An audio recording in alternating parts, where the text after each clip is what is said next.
Hi everyone, this is Priyanka Bishnoi and welcomes you all to my YouTube channel.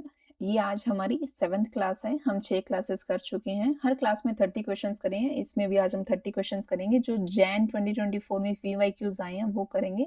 Already हम इससे आगे वाले यानी कि जुलाई वाले, दिसंबर वाले या लेटेस्ट जितने भी थे वो सभी कर चुके हैं। ठीक है, काफ़ी हेल्पफुल रहेगी। मेरा यही मोटिव होता है कि आप जितना टाइम इस क्लास को दे रहे हो तो आपका यूटिलाइज होके ही जाए। आपको ऐसा ना लगे कि आपका टाइम वेस्ट हो गया हो। और दूसरी चीज़, आप कोई फालतू की चीज़ ना पढ़ें, वही चीज़ पढ़ें जो आपके एग्ज़ाम पॉइंट ऑफ व्यू से बहुत इम्पोर्टेंट है। तो चलिए हम स्टार्ट करते हैं फर्स्ट क्वेश्चन से। फर्स्ट क्वेश्चन क्या है? That according to Vygotsky, what is the role of teacher in facilitating cognitive development? Cognitive development में Vygotsky का क्या रोल है? To provide information and knowledge to the students. सिर्फ ये रोल नहीं है कि इन्फॉर्मेशन और नॉलेज प्रोवाइड कर रहे हैं आप स्टूडेंट्स को। जी नहीं। To allow the student to learn completely independently नहीं, आप साथ में मिलकर बच्चे को हेल्प करते हैं। To give only those task that the student can currently do independently, ये भी नहीं। बच्चे को आप क्या करेंगे? गाइड करेंगे और उसको आप सपोर्ट करेंगे वाइगोत्स्की की थ्योरी के हिसाब से। थोड़ी सी हम पढ़ लेते हैं। वाइगोत्स्की की थ्योरी बहुत इंपॉर्टेंट है, इससे क्वेश्चंस रिपीट होते हैं। ऑलरेडी 6 क्लासेस कर चुके, तो उन सभी क्लासेस में 2 क्वेश्चन, 1 क्वेश्चन, 2 क्वेश्चन, 3 क्वेश्चन ऐसे ही आए हैं। इस क्लास में भी आगे इससे रिलेटेड क्वेश्चन आएंगे। ठीक है, तो वाइगोत्स्की की क्या थ्योरी है? इन्होंने सोशियो कल्चरल थ्योरी दी है कॉग्निटिव डेवलपमेंट की। इसमें हम क्या मान के चलते हैं कि लर्निंग क्या है? सोशल और कल्चरली मीडिएटेड होती है, कि हम जो सीखते हैं वो सोसाइटी से भी सीखते हैं और हमारे कल्चर से भी सीखते हैं। फिर एक पॉइंट आता है zone of proximal development. Zone of proximal development क्या बताता है? कि पहले तो डेवलपमेंट वो होती है जब बच्चे में खुद से क्या हो रही हो, अपने आप से क्या कर रहा हो, बच्चा सीख रहा हो। ठीक है, दूसरा होता है कि पोटेंशियल डेवलपमेंट, जब कोई भी बच्चे को दूसरा पर्सन हेल्प कर रहा हो उसको समझाने में, उसकी मदद से जो भी सीख रहा हो, वो होता है हमारा जोन ऑफ प्रॉक्सिमल डेवलपमेंट। दूसरा बंदा हेल्प कर रहा है, उसको ज्यादा नॉलेज होगी, इसलिए वो किसका काम करेगा? मोर नॉलेजेबल अदर्स का काम करेगा, कि उसको हायर स्किल है, हायर नॉलेज है एज पर अ चाइल्ड। ठीक है, लैंग्वेज का क्या रोल होता है? लैंग्वेज यहाँ पे हमारे प्राइमरी टूल ऑफ थिंकिंग होती है। ये क्वेश्चन आया हुआ है कि लैंग्वेज का क्या रोल होता है। देखिए, प्राइमरी टूल ऑफ थिंकिंग होती है। 3 स्पीच होती है हमारी, सोशल, प्राइवेट और इनर। इससे भी क्वेश्चन आया हुआ है कि प्राइवेट स्पीच क्या होती है? सेल्फ टॉक करते हैं जो गाइडेंस के लिए। इनर स्पीच क्या होगी? हमारी साइलेंट थिंकिंग होगी। कल्चरल टूल के अंदर कौन कौन से आते हैं? ये भी क्वेश्चन आया हुआ है। Language, symbol, number, writing and technology. देखिए, जो मैं बोल रही हूँ वो ऑलरेडी हम कर चुके हैं, इसलिए मैं बता रही हूँ कि ये सभी क्वेश्चन आए हुए हैं पहले से। ठीक है, नो फिक्स स्टेजेस, कोई भी फिक्स स्टेज नहीं होती डेवलपमेंट। हम इसमें क्या मानते हैं कि डेवलपमेंट हमारी कॉन्टिन्यूस होती है और ये सोशल और कल्चरल कंटेक्स्ट के ऊपर डिपेंड करती है। Which of the following statements about adolescence, adolescence के बारे में पूछा है, कौन सी करेक्ट नहीं है? एडोलसेंस एक सोशल कंस्ट्रक्शन है। हाँ जी, बिल्कुल सही बात है। एडोलसेंस एक सामाजिक रचना होती है। Adolescence is generally considered to begin with puberty, the process that leads to sexual maturity and ability to reproduce. बिल्कुल सही बात है कि जब आप किशोरावस्था में आते हैं तो आप यौवन को शुरू करने के लिए माना जाता है आमतौर पर। और ये एक ऐसी प्रक्रिया होती है जो यौन परिपक्वता और पुनरुत्पादन की क्षमता की ओर ले जाती है, कि आपके एबिलिटी होती है आपके अंदर रिप्रोड्यूस करने की। बिल्कुल सही बात है। फिर क्या होता है कि adolescence is developmental transition between childhood and adulthood. हाँ जी, बिल्कुल सही बात है। एडल्टहुड और चाइल्डहुड के बीच की जो स्टेज होती है उसको ही हम एडोलसेंस बोलते हैं। ठीक है, बिल्कुल सही बात है। इंटेल करती है फिजिकल, कॉग्निटिव और साइको सोशल चेंजेस। हाँ जी, बिल्कुल सही बात है। Children across different culture usher in an experience adolescence in similar manner. देखिए, ये स्टेटमेंट गलत है। माना कि बायोलॉजिकल डिफरेंसेस जो होती हैं वो सेम हो सकते हैं, लेकिन जो ये जो बात कर रहे हैं कि children across different culture usher in experience, जो कल्चर के हिसाब से जो एक्सपीरियंस होता है वो हमारा क्या होता है, चाहे वो साइकोलॉजिकल हो, इमोशनल हो, चाहे वो सोशल हो, कल्चरल हो, वो वेरी करता है कल्चर के हिसाब से। ठीक है, तो बायोलॉजिकली यूनिवर्सल है, लेकिन सोशल कल्चरली आप जो भी मान रहे हो वो क्या होगा? हमारा डाइवर्स एक्सपीरियंस होगा, ना कि सेम एक्सपीरियंस होगा। ठीक है, नेक्स्ट क्वेश्चन क्या है कि Sujata participate eagerly in dance competition only because she is interested in winning the prize, first prize of cash. Cash जीतने की बात कर रहे हैं, रिवॉर्ड्स की बात कर रहे हैं। रिवॉर्ड्स की बात कहाँ से करते हैं कि रिवॉर्ड से कौन-सा मोटिवेशन होता है कि हमें क्या है बाहर से मोटिवेशन मिल रहा है, ठीक है? तो हमारा क्या हो जाएगा एक्सट्रिंसिक मोटिवेशन हो जाएगा। इंट्रिंसिकली मोटिवेशन का मतलब क्या होगा कि आप अंदर से मोटिवेटेड हो। आपने खुद ने गोल डिसाइड करा है कि हाँ, मैं गोल अचीव करूँगा, मैं सक्सेस पाके ही रहूँगा। जैसे कि आपने अब डिसाइड करा है कि हाँ, इस बार तो सीटेट का एग्ज़ाम मैं अभी क्लियर ये चुटकियों में कर दूँगा, ठीक? तो यही वाली चीज़। या कर दूँगी, ठीक है? मास्टरी ओरिएंटेड लर्नर कौन-से होते हैं? जो मास्टर कर जाते हैं कोई भी चीज़ पे, जो खोज करते हैं, डिस्कवरी से जो भी सीखते हैं, है ना? एक्सपीरियंस से जो बच्चे सीखते हैं, वो मास्टरी ओरिएंटेड होते हैं और फेलियर अवॉइडिंग कौन-से होते हैं? जो फेलियर्स को अवॉइड करने में अपना वो कंसंट्रेशन रखते हैं, ठीक है? नेक्स्ट क्वेश्चन है in order to address the individual differences among learners a teacher should एक टीचर को क्या करना चाहिए अलग-अलग डिफरेंसेस को एड्रेस करने के लिए क्या करना चाहिए टीचर को कि अलग-अलग डिफरेंसेस जो बच्चे हैं एक्नॉलेज करना चाहिए डिफरेंसेस को एज अबनॉर्मल अबनॉर्मल नहीं लेके चलोगे आप उन्हें नॉर्मल लेके चलोगे बी इनडिफरेंट टुवर्ड्स इनडिफरेंस नहीं रखोगे आप डिफरेंशियल चीजों को रखोगे ठीक है स्थिर नहीं रखोगे उसको नजरअंदाज नहीं करोगे उन सभी को लेके चलोगे ठीक है implement rigid and uniform curriculum uniform या रिजिड करिकुलम नहीं लेके चलोगे आप फ्लेक्सिबल करिकुलम लेके चलोगे ठीक है फ्लेक्सिबल करिकुलम होना चाहिए तो एक ही ऑप्शन हमारा बचा कि कंसीडर डिफरेंसेस हाँ जी डिफरेंसेस को हम कंसीडर करके चलेंगे as obvious feature of human diversity हाँ जी बिल्कुल सही बात है कि ये एक जो हमारी ह्यूमन डाइवर्सिटी है उसका एक ऑब्वियस फीचर है और इसको हम सभी डिफरेंसेस को हम साथ में लेके चलेंगे gene पियाजे believe that knowledge is gene पियाजे क्या मानते हैं कि नॉलेज क्या है क्या नॉलेज इनिटेट है और given rather than acquired through interaction नहीं बिल्कुल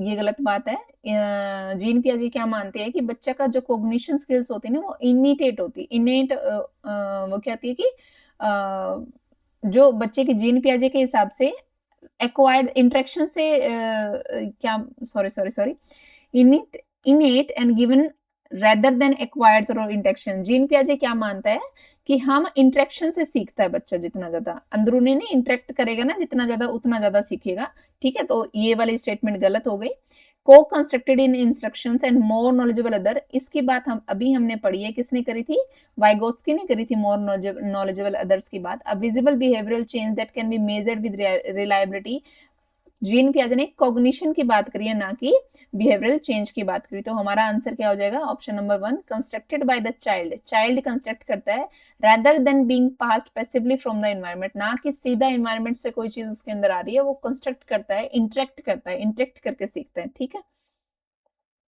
जीन पियाजे की थ्योरी क्या है कॉग्निटिव डेवलपमेंट की बच्चा सोच के सीख रहा है रीजनिंग से सीख रहा है दुनिया को समझ रहा है उस हिसाब से वो सीखता है डिफरेंट डिफरेंट एजेस पे डेवलपमेंट क्या हमारे स्टेजेस में होती है 3 प्रोसेसेस के बारे में बात करिए एसिमिलेशन एकोमोडेशन इक्विलिब्रेशन एसिमिलेशन के अंदर हम क्या पढ़ते हैं वैसे हम ऑलरेडी कर चुके हैं लेकिन फिर भी अगर आपने नहीं पढ़ा तो मैं बता देती हूँ कि मान लीजिए कि बच्चा क्या देख रहा है कि एक डॉग को देख रहा है, ठीक है? और एक कैट को देख रहा है। पहले उसने डॉग को देखा फिर कैट को देखा, तो जब डॉग को देखा तो उसके भी 4 पैर हैं और कैट के भी 4 पैर हैं, तो वो सोच रहा है कि ये डॉग ही है। जब उसने कैट को देखा फर्स्ट टाइम में तो वो सोच रहा है कि ये डॉग ही है। लेकिन एक्कोमोडेशन में क्या हो जाएगा उस चीज़ को वो उस स्कीमा को मॉडिफाई कर देगा। मॉडिफाई कर देगा इन इसका मतलब क्या होगा कि अब वो समझ जाएगा कि डॉग डॉग ही है और कैट कैट ही है, ठीक है? इक्विलिब्रेशन क्या होता है वो बैलेंस करके चलता है हमारे एसिमिलेशन और एक्कोमोडेशन के अंदर और क्या मानते हैं हम इसके अंदर कि चिल्ड्रन क्या है कंस्ट्रक्ट करता है नॉलेज को एक्टिवली ठीक है एक्सपीरियंस है और डेवलपमेंट जो होती है वो हमारी क्वालिटेटिव होती है 4 स्टेजेस के बारे में बात करिए sensory motor pre operational concrete operational और फॉर्मल ऑपरेशन मोस्ट इंपॉर्टेंट है ये आप जरूर याद करना आगे भी इससे क्वेश्चन आएंगे कि फर्स्ट स्टेज में हम सीखते हैं कि बच्चा ऑब्जेक्ट परफॉर्मेंस से सीखता है टच करके सीखता है टॉय से लेके सीखता है दूसरी स्टेज होती है उसमें सिंबॉलिक थिंकिंग होती है ईगोसेंट्रिज्म होता है कि वो अपना जो उसने सोच रखा है उसी बात को मानता है सुनना नहीं चाहता है जैसे कि एक ग्लास जूस आपने एक बड़ी गिलास में डाल दिया और एक छोटी गिलास में डाल दिया तो बच्चे को उस टाइम पे वो लगेगा कि जो बड़ी गिलास में उसी में ज्यादा जूस है ना कि छोटी गिलास में कंक्रीट ऑपरेशन ऐसी स्टेज आ जाती है जिसमें बच्चा सीख जाता है कि हाँ ये जो बड़ी में है चाहे छोटी में हो अगर एक गिलास जूस ही दोनों के अंदर है क्वांटिटी अगर दोनों की सेम है तो कोई फर्क नहीं पड़ता इसमें बच्चा क्या करता है क्लासिफिकेशन करना समझ जाता है रिवर्सिबिलिटी समझ जाता है सीरिएशन समझ जाता है कंक्रीट इवेंट्स को लॉजिकली सोचने लग जाता है फॉर्मल ऑपरेशन जो स्टेज आती है उसमें बच्चे की एब्स्ट्रैक्ट थिंकिंग डेवलप हो जाती है, हाइपोथेटिकल थिंकिंग उसकी क्या है, डेवलप हो जाती है, वो रीजनिंग समझ जाता है, प्रॉब्लम सॉल्विंग स्किल्स क्या होती है उस बच्चे के अंदर आ जाती है। कई बार ये क्वेश्चन भी आता है कि अलजेब्रा प्रॉब्लम्स जैसे एग्जांपल है ना, वो हमारा फॉर्मल ऑपरेशन का होता है, ठीक है। Next question in progressive classroom, I hope आपको क्लियर हो गया हो। कहीं पे भी अगर मुझसे कुछ गलती हो रही है then I am really very sorry, और आगे से आप जरूर मुझे बताइएगा, मैं वो उस चीज को इम्प्रूव करने की कोशिश करूंगी। In a progressive classroom, but feedback जरूर देना ताकि मुझे समझ आए कि आपको समझ आ रहा है क्या नहीं आ रहा है, ठीक है। In a progressive classroom assessment is, progressive classroom, इसका क्वेश्चन रिपीट होता है, प्रोग्रेसिव क्लासरूम से जरूर क्वेश्चन आते हैं, ठीक है। प्रीवियसली क्वेश्चंस में भी हम कर चुके हैं, जो बाकी क्लासेस करी और इसमें भी आज हम आगे करेंगे। प्रोग्रेसिव क्लासरूम क्या होगा कि प्रगतिशील है, ठीक है, सब कुछ लेके चल रहे हैं हम उसके अंदर। क्या इसके अंदर असेसमेंट जो होती है वो नॉर्मेटिव होती है, नॉर्मेटिव में क्या होता है कि ड्यूरिंग जो भी हम कर रहे हैं, ठीक है, जितना भी कर रहे हैं, सॉरी नॉर्मेटिव क्या हो गया था, नॉर्म रेफरेंस हो गया, मानक संदर्भित हो गया, वो फॉर्मेटिव होती है, गलती से मैंने नॉर्मेटिव को बता दिया। नॉर्मेटिव क्या मानक संदर्भित होगी, जी नहीं, सिर्फ नॉर्मेटिव नहीं होती, समेटिव क्या होती है, एंड वाली होती है। ऑब्जेक्टिव क्या होगी कि आप वस्तुनिष्ठ करके चल रहे हो, जी नहीं। प्रोग्रेसिव क्लासरूम में असेसमेंट डायनामिक होती है, अलग अलग व्यू पॉइंट्स को देते हैं, हम बीच में भी चल रही है, ठीक है, हम एंड पे भी करेंगे, शुरुआत में भी करेंगे, तो सब कुछ होता है उसमें, तो वही प्रोग्रेसिव हमारा क्लासरूम फिर डेवलपमेंट होता है, ठीक है। Which of the following process is essential in meaning making of the information received from environment and store in it further in memory? कि ऐसा कौन सा प्रोसेस होता है जहां पर मीनिंग मेकिंग इंफॉर्मेशन जो भी होती है एनवायरमेंट से बच्चा रिसीव करता है और उसको स्टोर कर लेता है, कुछ भी उसको यूजफुल लग रहा है वो क्या करता है, इंफॉर्मेशन एनवायरमेंट से अपने आसपास से लेता है, फिर उसको अपने दिमाग में बिठा लेता है, तो वो क्या होता है, वो अटेंशन ही होती है कि आप देख रहे हो, देख के फिर आपको क्या कि आपके दिमाग में आपने स्टोर कर ली, वो अटेंशन हो गया। डीके क्या होता है कि आप लंबे टाइम के बाद में आप भूल जाते हो मेमोरी, ठीक है, आपकी मेमोरी लॉस हो जाती है ओवर टाइम, ठीक है। फॉरगेटिंग भूल जाना, फेलियर का होता है एक तरीका कि हम रिटेन नहीं कर सकते इंफॉर्मेशन को, रिट्राइव नहीं कर सकते। रिट्राइवल का मतलब क्या होता है कि रिकॉल करना कोई भी चीज को, ठीक है, याद करना कि जो भी हमारे ऑलरेडी स्टोर्ड है, अब हम क्या कर रहे हैं, स्टोर कर रहे हैं। रिट्राइवल का मतलब हो गया कि जो स्टोर्ड है उस चीज को याद करना, ठीक है, तो ये हमारा अटेंशन हो जाएगा। ये टॉपिक बेंडुरा की सोशल लर्निंग थ्योरी से उठाया गया है, जिसके अंदर 4 स्टेजेस होती है, अटेंशन, रिटेंशन, रिप्रोडक्शन, मोटिवेशन। इससे क्वेश्चन पिछले साल भी आया था, रिपीट होता है, थ्योरी इंपॉर्टेंट है ये, ठीक है। तो अटेंशन में क्या होता है कि बच्चा मॉडल को नोटिस कर रहा है, यानी कि एनवायरनमेंट वो कोई भी चीज को देख रहा है, उसको स्टोर कर रहा है। रिटेंशन में क्या होगा कि मतलब वो याद कर रहा है, जो भी उसने देखा उस चीज को वो याद करेगा। रिप्रोडक्शन में क्या होगा कि एबिलिटी टू परफॉर्म, जैसे कि आप अभी ये पेपर सोल्व कर रहे हो, फिर आप याद करोगे, फिर आप परफॉर्म करने की एबिलिटी आपके अंदर जनरेट होगी कि आप कर सकते हो। और मोटिवेशन क्या होगा कि डिजायर टू परफॉर्म, फिर आप बहुत अच्छे से सीटेट के अंदर अपना परफॉर्म करके आएंगे, ठीक है। कुछ की पॉइंट्स हैं, ऑब्जर्वेशनल लर्निंग बोलते हैं, जैसे इसको बेंडुरा की सोशल लर्निंग जो थ्योरी होती है उनका नाम था एल्बर्ट बेंडुरा, सोशल कॉग्निटिव थ्योरी भी बोला जाता है। लर्निंग हम मानते हैं कि ऑब्जर्वेशन से होती है और इमिटेशन से होती है, मॉडल्स पे बेस्ड होती है, चाहे वो हमारे पेरेंट हो, टीचर हो, पीयर हो, किसी से भी हो, हम वहां से लर्न करते हैं, उनको वॉच करते हैं, फिर हम क्या करते हैं, उस चीज को परफॉर्म करते हैं, ठीक है। री क्या करती है, अफेक्ट करती है हमारी परफॉर्मेंस को, ना कि सिर्फ लर्न करना, जो हम देख के सीखते हैं वो ज्यादा इफेक्ट करते हैं हमारी परफॉर्मेंस को। रोल ऑफ मॉडल्स क्या होते हैं, वो जिंदा भी हो सकते हैं, वर्बली हो सकते हैं, सिंबॉलिक भी हो सकते हैं, कैसे भी हो सकते हैं, अट्रैक्टिव होते हैं, पावरफुल होते हैं। सक्सेसफुल मॉडल्स क्या करते हैं, इमिटेटेड मोर, उनको ही लोग ज्यादा पसंद करते हैं, ठीक है। विसरे विसरेसियस विसरेसियस ही होगा शायद ये, विक्रेसियस होगा या विसरेसियस होगा, may be, I am sorry for pronunciation. Reinforcement क्या होती है कि इसमें बच्चा क्या करता है, ऑब्जर्व अदर बीइंग रिवॉर्डेड और पनिशमेंट इन्फ्लुएंस लर्निंग, कि मतलब कि आप कुछ भी काम कर रहे हो जिससे आपको, जैसे कि हम देखते हैं कि किसी को कुछ काम, कोई भी ऐसा काम है उस करने की वजह से उसको रिवॉर्ड मिल रहा है, या ऐसा कोई काम है उसकी वजह से पनिशमेंट मिल रही है, जो उस चीज को देखे जो आप सीख रहे हो उसको विसरेसियस री बोलते हैं, ठीक है।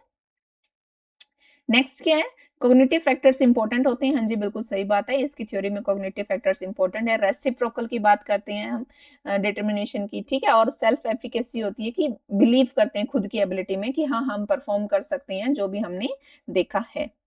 नेक्स्ट क्वेश्चन है, आई होप आपको क्लियर हो गया होगा, नहीं क्लियर हुआ तो प्लीज बताना, I will try to improve my self.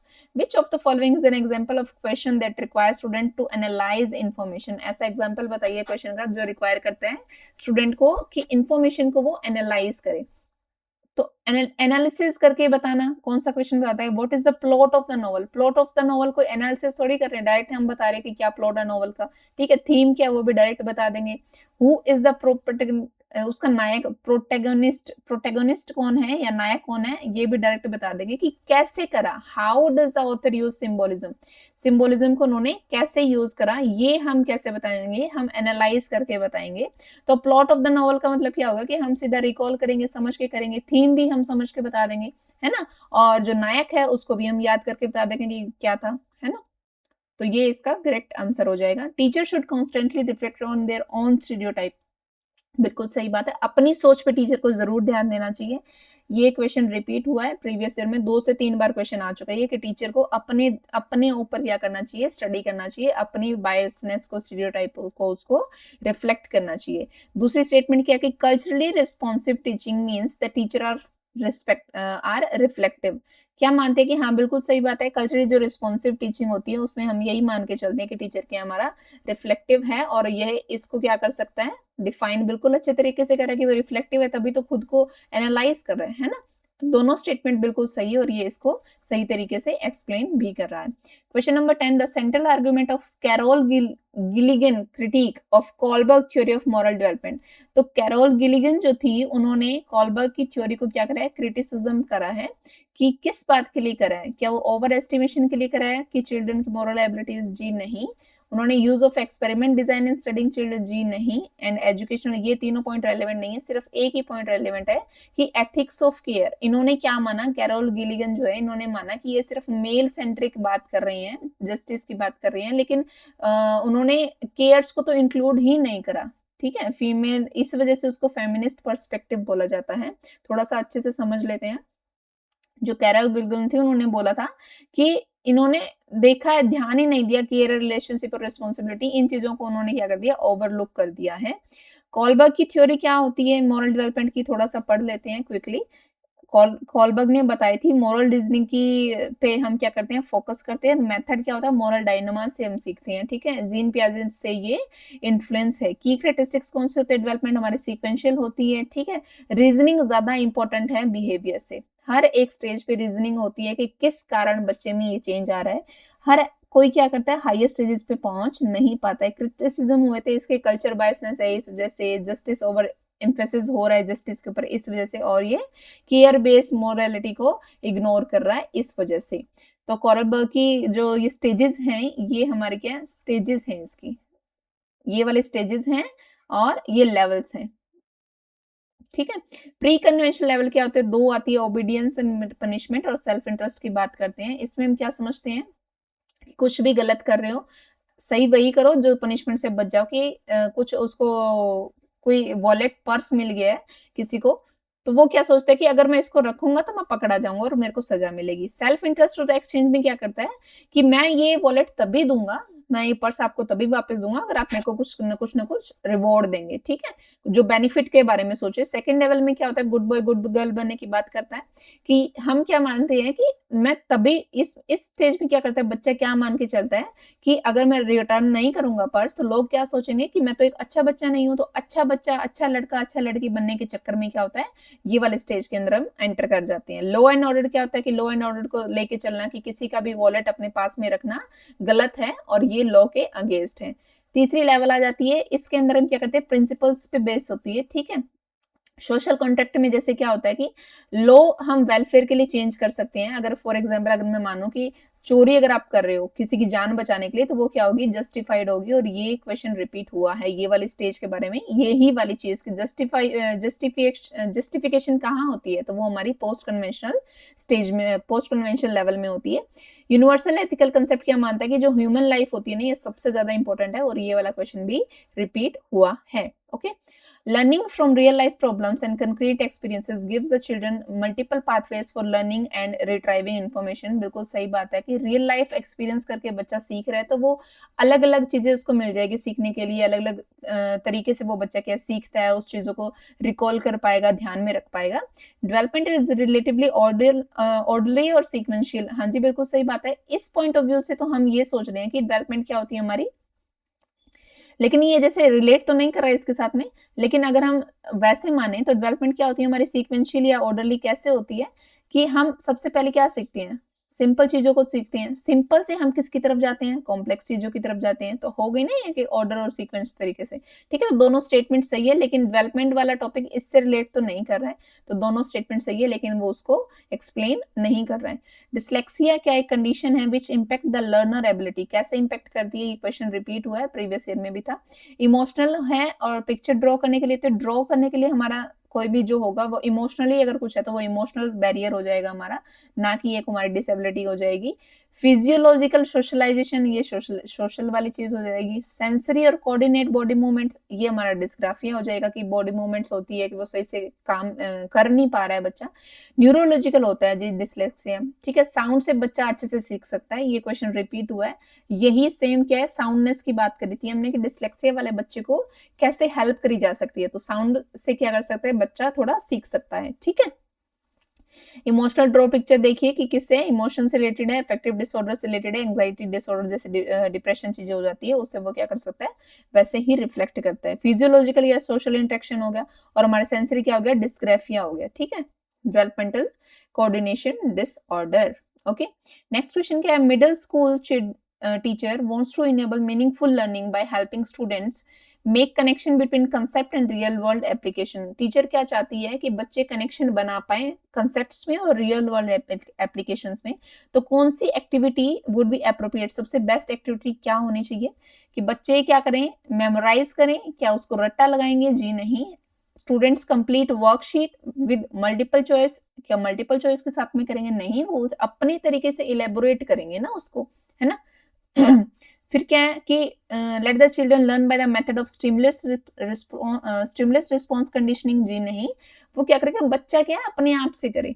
ठीक है, क्या बोल रहे हैं इसमें कि let the student research on their on a current issue. हाँ बिल्कुल सही बात है, करंट इशू पे रिसर्च करें, कोई स्मॉल ग्रुप्स के अंदर उनको डिवाइड कर दे और प्रेजेंट करें फाइंडिंग्स को क्लास के अंदर, अपने अपने व्यू पॉइंट प्रेजेंट करेंगे तो वो क्या होगा, रियल वर्ल्ड के अंदर वो क्या कर रहे हैं, फाइंडिंग्स लेके आ रहे हैं और उस चीज को प्रेजेंट कर रहे हैं, तो वो उनको कनेक्शन बनाने में हेल्प करेगा। In which stage of Kohlberg moral development do children reasoning revolve around ethics of law? अभी हमने पढ़ा था, कौन सी स्टेज थी, वो थी हमारी कन्वेंशनल स्टेज थी। ठीक है, प्री कन्वेंशनल स्टेज नहीं थी। प्री कन्वेंशनल में तो हम किसके बारे में बात करते हैं, वो हमारी पनिशमेंट वगैरह के बारे में हम बात करते हैं। देखिए हमने अभी पढ़ा था लॉ एंड ऑर्डर की, किस में बात करते हैं हम, कन्वेंशनल मोरालिटी के अंदर बात करते हैं। Which of the following does not exemplify an inclusive classroom. Inclusive classroom से क्वेश्चंस रिपीट होते हैं, इंपॉर्टेंट टॉपिक है। इंक्लूसिव क्लासरूम का मतलब क्या हो गया, समावेशी, हम सभी चीजों को लेके चलेंगे।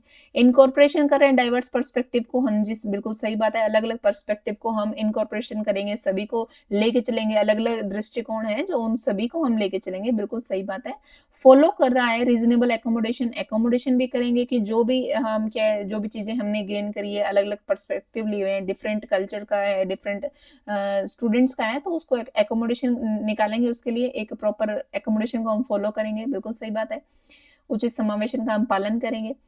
ऑफरिंग डिफरेंशिएटेड इंस्ट्रक्शन, हाँ जी बिल्कुल सही बात है, डिफरेंशिएटेड इंस्ट्रक्शन ही फॉलो करेंगे। एनकरेज करेंगे कॉम्पिटिटिवनेस को इनकरेज नहीं करेंगे हम क्या उनमें मतलब कोलैबोरेशन को इंक्रीज करेंगे, कोऑपरेशन को इंक्रीज करेंगे। ओके, एनकरेज करेंगे। वर्क इन प्रोग्रेस, काम चल रहा है अभी, ठीक है, एक कार्य की प्रगति हो रही है। Portfolio is an effective tool for formative assessment because, ये देखिए इससे एक ही बार क्वेश्चन आया, जैसे मैं हमने कितनी क्लासेस कर चुके हैं, एक बार और आया था और एक बार अब आया है। ठीक है, तो ये भी रिपीट हो गया। जैसे जो वर्क इन प्रोग्रेस पोर्टफोलियो है, एक इफेक्टिव टूल है फॉर फॉर्मेटिव असेसमेंट के लिए। क्यों इफेक्टिव है फॉर्मेटिव असेसमेंट के लिए, जो भी मैंने पीछे क्वेश्चन में वो गड़बड़ करी थी ना कि मैंने नॉर्मेटिव को कर दिया था, तो फॉर्मेटिव असेसमेंट था वो। फॉर्मेटिव असेसमेंट क्या था हमारा, जो हम ड्यूरिंग द इंस्ट्रक्शन करते हैं। ठीक है, जो भी कोई भी टास्क हो रहा है उसके ड्यूरिंग द टास्क हम जो करते रहते हैं, बीच में फीडबैक प्रोवाइड करते रहते हैं, तो वो आएगा इसमें। ये क्या मानता है कि they involve students in the process of assessment, हाँ स्टूडेंट को इन्वॉल्व हम करेंगे। दे offer insight about the progress कितनी हो रही है उसके बारे में भी वो ध्यान देंगे, बिल्कुल सही बात है। They focus mainly in the presentation of final product, क्या वो फाइनल प्रोडक्ट पे फोकस करेंगे। फाइनल प्रोडक्ट की हम बात किस में करते हैं, हमारे समेटिव असेसमेंट में करते हैं, है ना, तो सी ऑप्शन तो नहीं आएगा। दे ऑफर टेंजिबल एविडेंस, हाँ जी बिल्कुल सही बात है कि असेसमेंट तो हो ही रही है, तो टेंजिबल असेसमेंट तो वैसे ही शो करेंगे, तो हमारा ऑप्शन करेक्ट ऑप्शन क्या हो जाएगा, ए, बी एंड डी हो जाएगा। नेक्स्ट क्वेश्चन क्या है, which of the following describe mastery goal orientation, ये क्वेश्चन रिपीट होता है मास्टरी गोल ओरिएंटेशन का। मास्टरी गोल ओरिएंटेशन कौन सा टॉपिक बता रहा है कि बच्चे ने उसमें खुद से डिस्कवरी कर करके, खुद से सीख सीख के अपना मास्टरी कर ली है, ठीक है। तो चलिए ऑप्शंस को हम देखते हैं। Focus on achieving a certain level of performance, एक कोई सर्टेन लेवल ऑफ परफॉर्मेंस पे अचीव नहीं करता है, वो beyond the level of performance करता है, वो इन डेप्थ में स्टडी करता है, एनालाइज करता है, अंडरस्टैंड करता है, ठीक है। Focus on achieving a high grade का कोई एक्सटर्नल रिवॉर्ड्स के लिए एक मास्टरी गोल ओरिएंटेशन नहीं होता, उसमें अवार्ड से उसको मतलब नहीं होता, बच्चा क्या करता है अपनी स्किल की इंप्रूवमेंट के लिए काम करता है। तो ये वाली स्टेटमेंट भी गलत हो जाएगी, फर्स्ट भी गलत हो गई और हमारी थर्ड स्टेटमेंट भी गलत हो गई। फोकस ऑन अवॉइडिंग फेलियर और punishment for fear of humiliation, humiliation के, फेलियर और पनिशमेंट के उस ऐसी चीजों पे वो फोकस नहीं करता, वो खुद की स्किल पे फोकस करता है बच्चा मास्टरी गोल ओरिएंटेशन में।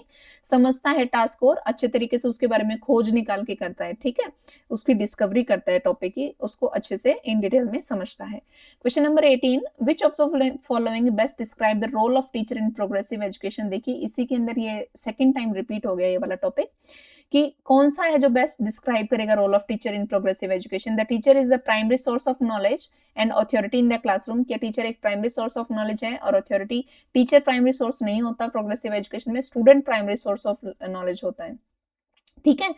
The teacher is responsible for ensuring, strict adherence नहीं होगा भैया, फ्लेक्सिबल करिकुलम होंगे, फ्लेक्सिबल एनवायरमेंट होगा, ठीक है। The teacher let's the children learn independently, independently learn नहीं करेंगे बच्चे, प्रोग्रेसिव एजुकेशन में टीचर उसको गाइड करेगा, सपोर्ट करेगा, ठीक है। तो ऑप्शन नंबर सेकंड एक ही ऑप्शन बचा जिसमें ये बात करिए कि टीचर प्रोवाइड करता है diverse material for children to experiment, बच्चों को एक्सपेरिमेंट करने के लिए प्रोवाइड करता है स्कैफोल्डिंग, स्कैफोल्डिंग का मतलब हम पढ़ चुके हैं कि उसको बीच में सपोर्ट प्रोवाइड करना जब भी बच्चे को जरूरत हो, ठीक है। नेक्स्ट क्वेश्चन क्या है, asking critical question such as how much and in what ways are various gender represented in textbooks. कोई भी टेक्स्ट बुक है उसके अंदर जेंडर की रिप्रेजेंटेशन की जा रही है, कैसे की जा रही है, ठीक है। तो ये क्या चीज इंक्रेज कर रहा है, स्टीरियोटाइप इंक्रेज कर रहा है, ऑब्वियसली सीधी सी बात है, क्वेश्चन कर रहे हैं हम यहाँ पर जेंडर स्टीरियोटाइपिंग को, ठीक है।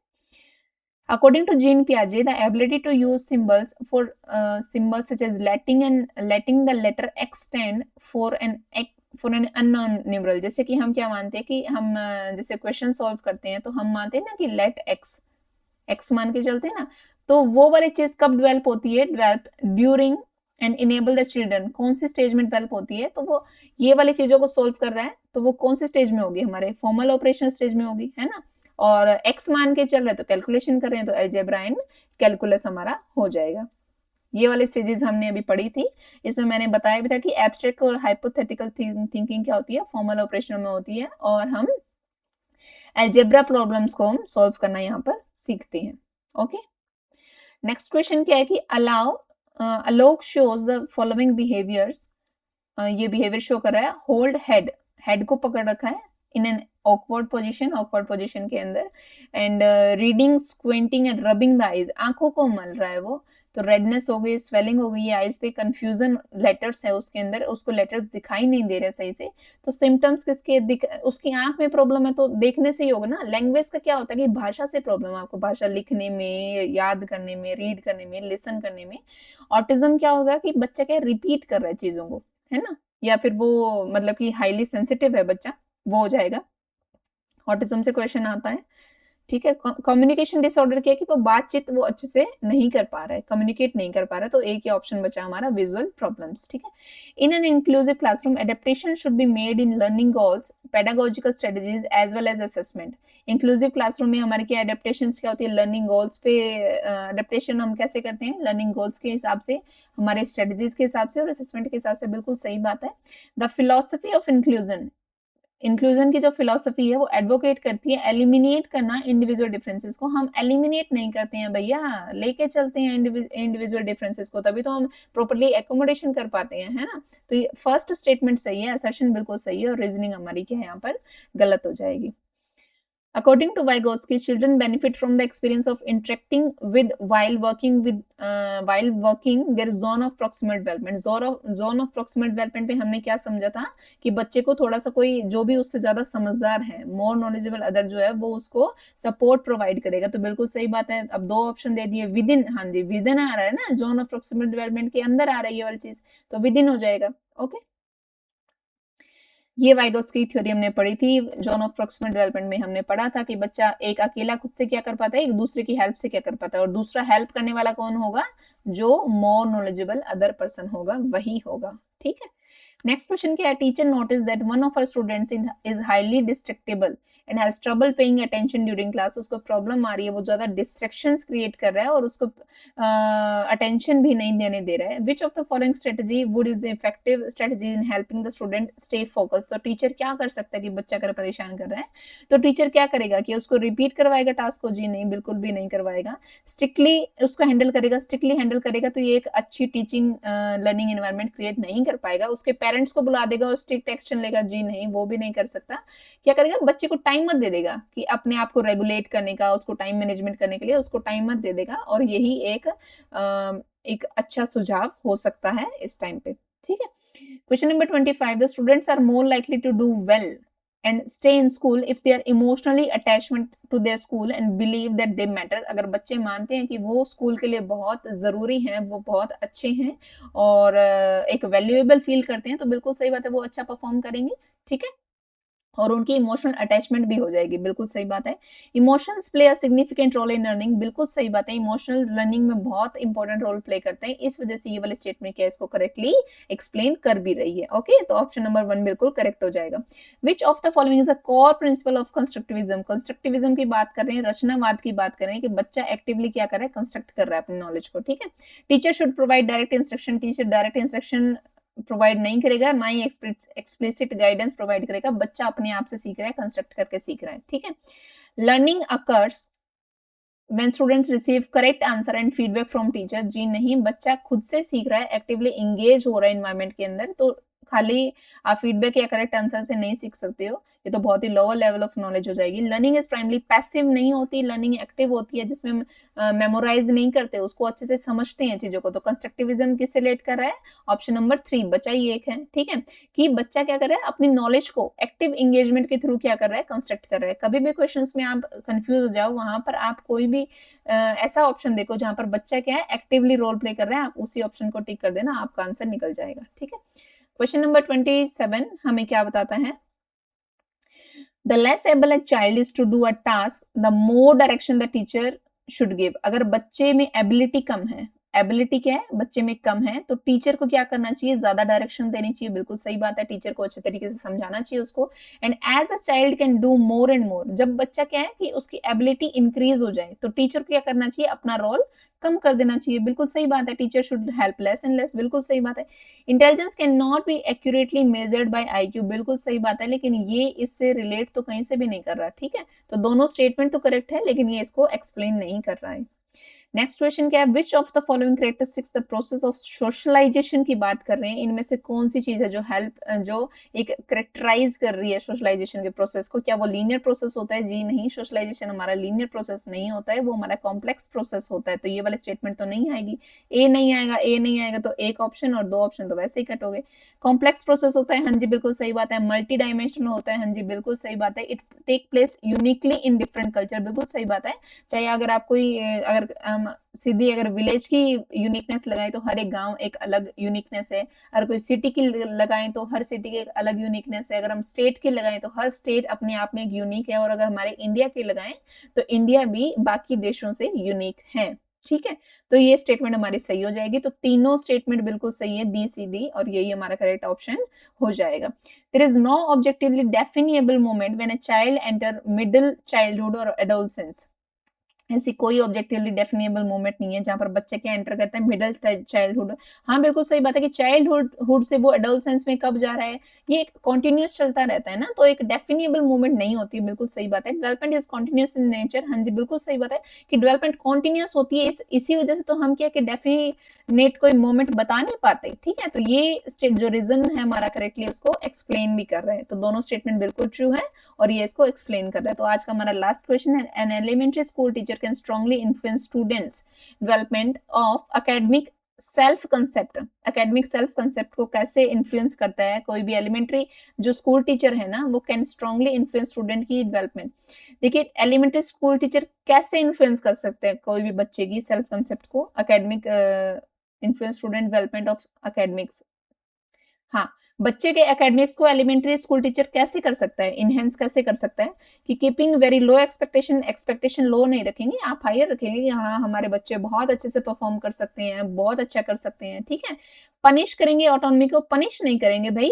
छोटी सी कुछ भी अगर कोई बच्चा एक एक भी जवाब अगर अच्छा दे रहा है तो आप उसके लिए भी उसको अप्रिशिएट करोगे। जैसे आजकल स्कूल्स में बहुत अच्छे से मैंने चीज नोटिस करी है कि आजकल जो एलिमेंट्री स्कूल के टीचर्स होते हैं ना, वो छोटे बच्चों को छोटे छोटे रिवॉर्ड्स देना, चाहे कोई कार्ड मेकिंग कार्ड भी बना के दे रहे हैं, तो उससे बच्चा क्या है मोटिवेटेड फील होता है। इवन उसके हाथ पे आप स्टार भी ड्रॉ कर दोगे ना छोटे बच्चे के हाथ पे, वो भी उसमें मोटिवेशन फील करेगा, वो उसको रिवॉर्ड ही मान के चलेगा, ठीक है।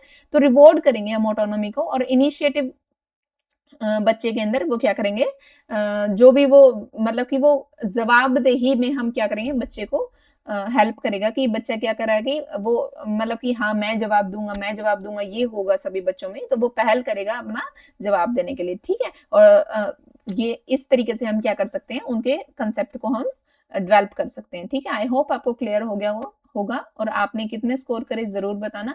And thank you. अगर आप चाहें तो सब्सक्राइब कर सकते हैं, दैट इज योर चॉइस, और आगे ही ऐसे वीडियोस के लिए बने रहिए। Thank you and have a nice day.